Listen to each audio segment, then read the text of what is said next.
मित्रों, सभी साथियों को नमस्कार। श्रवण कुमार यादव का। बहुजन साथियों को जय भीम, समाजवादी साथियों को होल जोहार। मित्रों, हमारे यूट्यूब चैनल समाजवादी क्रांति को लाइक, शेयर और कमेंट करते रहें, जिससे आपको हमारा वीडियो मिलता रहे। आज क्रांति ज्योति महात्मा ज्योतिबा फूले का परिनिर्वाण दिवस है।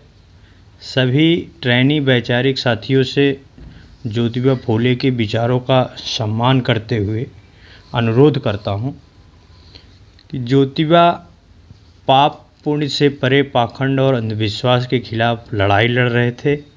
इसलिए उनके परिनिर्वाण दिवस के लिए पुण्यतिथि का इस्तेमाल न करें। स्मृति दिवस, परिनिर्वाण दिवस कहें तो उचित होगा। आत्मा परमात्मा में ज्योतिबा का भरोसा नहीं था, इसलिए उनके नाम के आगे महात्मा की जगह महामना शब्द का इस्तेमाल करें। स्वर्ग नरक में ज्योतिबा का भरोसा नहीं था, इसके लिए उनके नाम के आगे स्वर्गीय शब्द लगाना एक प्रकार से अपराध से कम नहीं है। सबसे महत्वपूर्ण, ज्योतिबा फूले जैसे महामना पर किसी जाति का तगमा लगाकर सिर्फ एक ही जात के लोग एकत्रित करके कार्यक्रम कतई न करें। ये गैर जमानती संज्ञेय अपराध की श्रेणी में भी आएगा। आज हम आपको ज्योतिबा फूले के परिनिर्वाण दिवस पर उनसे जुड़ी खास 10 बातें आपको बता रहे हैं, जो महत्वपूर्ण बातें। ज्योतिबा राव फूले का पूरा नाम ज्योतिबा गोविंदराव फूले था।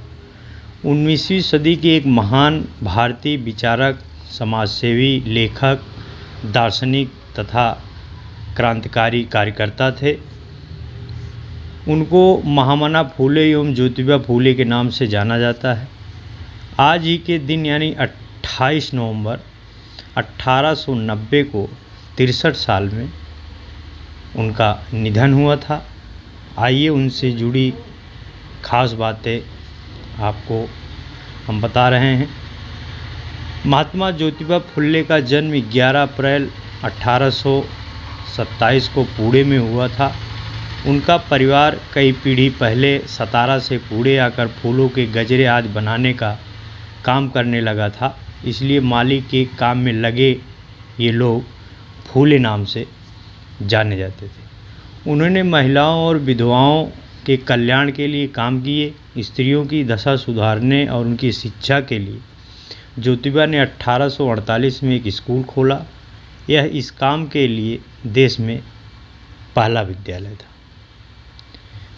तीसरी बात आपको मैं बता रहा हूँ, लड़कियों को पढ़ाने के लिए जब कोई योग्य अध्यापिका नहीं मिली तो इस काम के लिए उन्होंने अपनी सावित्रीबाई फूले को इस योग्य बनाया कि वो लड़कियों को पढ़ा सके। उच्च वर्ग के लोगों ने आरंभ से ही उनके काम में बाधा डालने की कोशिश की, लेकिन जब फूले आगे बढ़ते ही गए तो उनके पिता पर दबाव डालकर पति पत्नी को घर से निकलवा दिया। इससे कुछ समय के लिए उनका काम रुका जरूर, लेकिन शीघ्र ही उन्होंने एक के बाद एक बालिकाओं के 3 स्कूल खोल दिए। दलित और निर्बल वर्ग को न्याय दिलाने के लिए ज्योतिबा ने 1873 में सत्यशोधक समाज की स्थापना की। उनकी समाज सेवा देखकर 1888 ईस्वी में मुंबई की एक विशाल सभा में उन्हें महात्मा की उपाधि दी गई। ज्योतिबा ने ब्राह्मण पुरोहित के बिना ही विवाह संस्कार आरंभ कराया और इसे मुंबई हाई कोर्ट ने से भी मान्यता मिली। वे बाल विवाह विरोधी और विधवा विवाह के समर्थक थे। अपने जीवन काल में उन्होंने कई और भी पुस्तकें लिखी।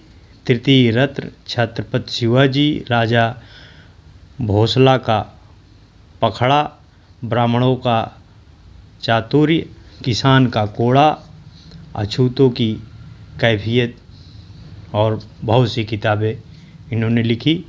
महात्मा ज्योतिबा व उनके संगठन के संघर्ष के कारण सरकार ने एग्रीकल्चर एक्ट भी पास किया था।